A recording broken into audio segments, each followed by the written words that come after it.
लोगों, जो मालो मता तुमको दिया गया है वो दुनिया की जिंदगी का नापायदार फायदा है, और जो कुछ अल्लाह के यहाँ है वो बेहतर और बाकी रहने वाला है।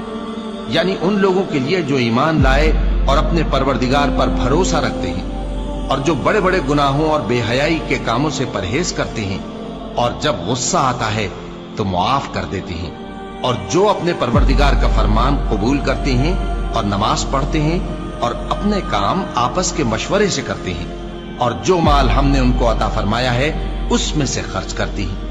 और जो ऐसे हैं कि जब उन पर जुल्म और ज्यादती हो तो मुनासिब तरीके से बदला भी लेती हैं, और बुराई का बदला तो उसी तरह की बुराई है, मगर जो दरगुजर करे और मामले को दुरुस्त कर दे तो उसका बदला अल्लाह के जिम्मे है। इसमें शक नहीं कि वो जुल्म करने वालों को पसंद नहीं फरमाता।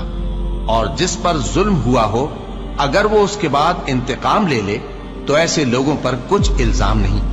इल्जाम तो उन लोगों पर है जो लोगों पर जुल्म करते हैं और मुल्क में नाहक फसाद फैलाते हैं। यही लोग हैं जिनको तकलीफ देने वाला अजाब होगा। और जो सब्र करे और कसूर मुआफ कर दे तो ये बड़ी हिम्मत